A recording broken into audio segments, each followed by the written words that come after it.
Hello, besties. Welcome back. So today we'll be making hamburger. Yes, it's not the real hamburger. This is a hamburger cake, a realistic cake of a hamburger. Yes, this was my attempt in making this, and I will show you how I made it. You can also try it at home. Anyone can try it. So I cut out the top bun and the down bun. So this is me. I have already carved it out. I've already shaped it out. So I had some this me making the beef petits. I used my cake crumbs to make cake pops, and this is me cutting out two middle buns for to replace the cake petits. So after crumb coating all this now, I'll have to pop it into the fridge for it to chill, for it to be firm, so that when I'm working with it, it won't be messy. And thank God there is light. So I was like kind of happy in my mind. So this is my red fondant. This time for me to make my tomatoes.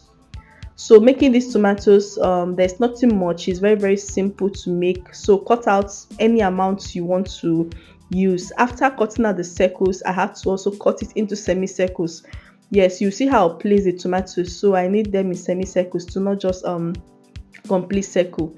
So this me making is it what would I call, they call it pickles. They call it pickles. It looks like cucumber. Yes. So I don't know how to explain this. This is actually the pickles, but as I'm doing it, you will see how I got this procedure. So I'm just getting them ready. I'll still work on it. Even the tomatoes, I'll still work on it. So this is me getting my tomatoes. I'm working on it. I used one of my modeling tools to make some indentation. If you look closely to what I'm doing, if you look closely, you will see the indentations I'm making so that it will look a little bit more like a tomatoes. So now time to make my lettuce. So I had to roll out my fondant to be very very thin, and I used one of my ball tools to make the edges of my fondant to make it like very very thin, and to have some kind of like a leaf like shape.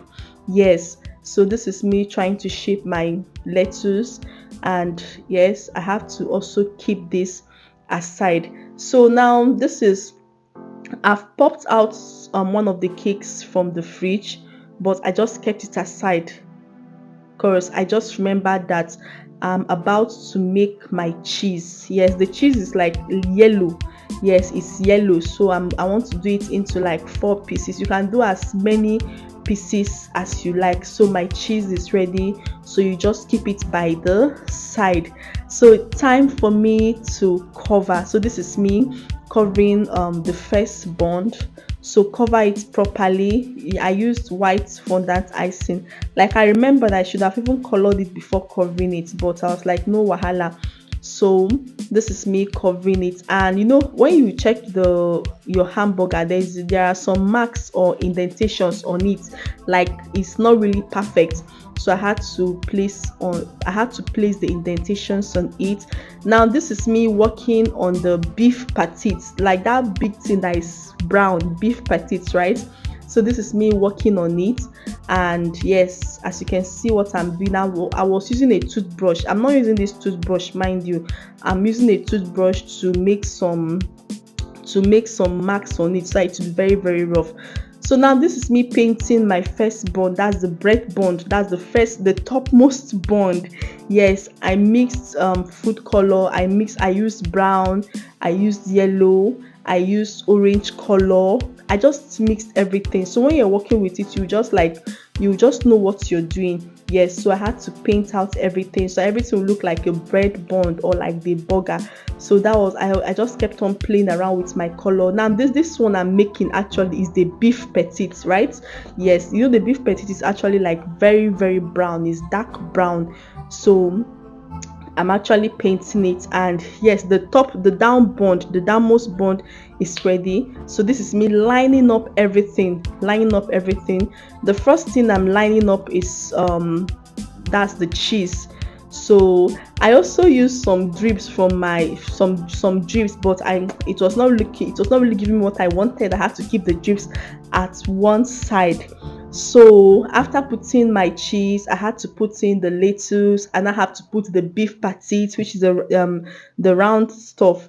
on the beef petite, I had to put the cheese again. So then the tomatoes, you know how your hamburger normally comes now. Yes, just keep on like assembling everything line by line, turn by turn. And before you assemble a fondant on top of a fondant, make sure you apply a little bit of water to be able to hold it, or you apply butter icing to be able to hold everything. So this is me still lining up everything. So just take your time to line up everything. No rush. You're not rushing to anywhere.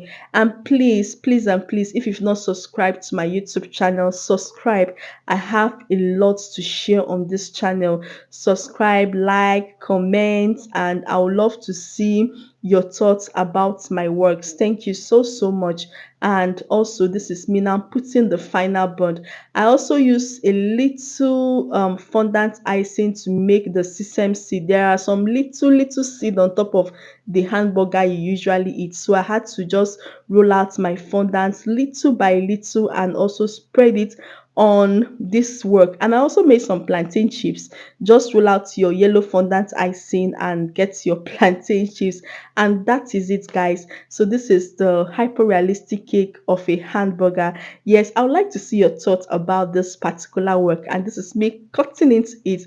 Like I was like, oh, so after all this work, I'm now cutting into this. And yes, this is our cake. It's ready. You can try it. Anybody can try it. So I would like to, when you try it, I would like to see what you did. Thank you so much. See you next time.